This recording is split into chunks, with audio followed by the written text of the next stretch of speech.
queridos alunos do Integral Colégio de Curso, turma do 8º ano. Aqui com vocês, professor Juscelino, mais uma vez, certo? Vejam só, daremos continuidade, certo, aos nossos conteúdos agora, do 8º ano. E vale lembrar que, a partir de agora, né, como vocês viram, né, vimos em aulas passadas, alguns tipos de gráficos, né? E vimos na aula passada.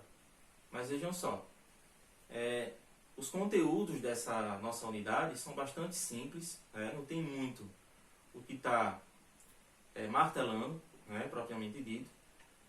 E vejam só, com relação à estatística, né, o que foi que já abordamos tanto? As medidas de tendência central, né, como a média, a moda, a mediana, não foi? A amplitude, a média ponderada. E agora também vai surgir alguns tipos de gráficos, né, que temos que saber, né, interpretar situações, problemas, né? Por exemplo, os gráficos nos trazem o quê? Informações, uma temática, informações, fonte, dados estatísticos, certo? E aqui, ó, eu trouxe para vocês alguns tipos de gráficos, né? Eu vou ter aqui o gráfico de barras, né? Ele vai ter essa característica aqui, ó, certo? Seu formato. As informações vai vir aqui inserida aqui embaixo com relação à pesquisa que é feita, né? Que nos traz a situação da pesquisa, certo? Como também nessa lateralzinha aqui, ó. Então eu vou ter dados na parte daqui de baixo e vou ter dados aqui na parte lateral, certo? Então esse tipo de gráfico aqui são chamados de gráfico de barra, certo? Então trouxe somente uma pequena ilustração para vocês perceberem isso. No mais ainda, outro tipo de gráfico aqui, ó, certo? Formato de uma pizza, né? A gente pode ver que a situação aqui, apareceram aqui uns dados percentuais. E esse tipo de gráfico aqui são chamados de gráfico de setores, certo? Então o gráfico de setores, ele vai ter esse formato aqui circular, certo?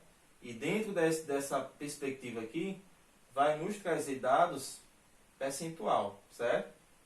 Com relação à porcentagem. E também trouxe outro tipo de gráfico aqui, né, ó, que é chamado de gráfico de linhas. Esse tipo de gráfico, o que é que se caracteriza? A gente vai perceber que a gente vai ter, né, as duas retas aqui que se encontram em um determinado ponto, de forma perpendicular, né? Então, nessa parte daqui de baixo também vai vir dados, né, com relação à pesquisa que é direcionada. E na lateralzinha aqui também, certo? Então, esses pontos aqui, ó, serão destacados conforme a situação aumentar ou diminuir, por exemplo, né, de um período para o outro, certo? Então, o gráfico de linha tem essa característica aqui, ó. De um determinado ponto para o outro, o que acontece? São ligados linhas, né? Linhas entre si. Então, por isso que ele recebe esse nome de gráficos de linha, certo? No nosso material, lá no livro de atividades, na página 4 e na página 5, a gente pode ter uma revisão, certo? Um resumo geral dos tipos de gráficos que aparecem, certo? Por exemplo, o gráfico de barras, a gente vai ter lá um exemplo, né, mais claro e objetivo. Gráfico de barras horizontais. Esse daqui, ó, pode ser chamado de quê? Gráfico de barras verticais, certo? Ou de colunas. A gente vai ter gráfico de barras horizontais. A gente vai ter gráfico de setores. A gente vai ter gráfico de linhas, certo? Que é o que a gente citou aqui agora há pouco, certo? E os pictogramas. Quem puder, né, rapidinho, dar uma olhadinha lá, fazer uma revisão sobre essa partezinha aí, fiquem à vontade, certo? E no mais ainda, eu trouxe para vocês agora um exemplo, né, de um determinado gráfico. E esse gráfico está lá na página 4 do nosso livro de atividades. E o tema desse gráfico população no Brasil por região, certo? Isso aqui foi uma estimativa lá de 2010, 17. Então, o que acontece aqui? Ó? Região.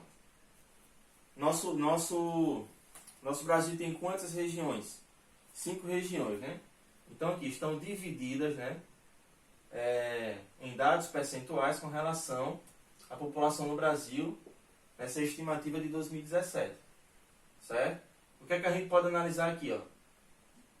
Com relação à observação, a gente pode ver qual região aqui é a que é mais populosa. A gente pode ter essa interpretação, não pode? Então, essa região sudeste aqui a gente pode perceber ó, em tamanho, né? E em dado percentual também, ó, que foi dado, que a região sudeste é a região mais populosa, né? Por exemplo, né? E se perguntasse uma questão, e qual seria a região menos populosa? Né? Por exemplo, com relação ao dado percentual, eu posso ver aqui, ó, Centro-Oeste, tá certo? Então, com relação a essas situações aqui, ó, eu começo a ter os conceitos básicos, né, e tá interpretando, né, interpretar a situação direitinho aqui, com base nas observações, certo? Vejam só, para esta aula, vamos destacar as atividades que vão da página 11 até a página 15, certo? Do nosso livro de atividades. Então, vocês vão ter o prazo de até sexta-feira desta semana para me enviar, conforme já combinamos em aulas passadas, certo? Num link que é disponibilizado. Então, a prática, gente, é importante, bem importante para seu aprendizado, não é isso? Então, não deixe de fazer as atividades, certo? Então é isso, pessoal. Qualquer coisa estaria à disposição. Vocês podem entrar em contato comigo para sanar dúvidas, né? Então, forte abraço, até a próxima.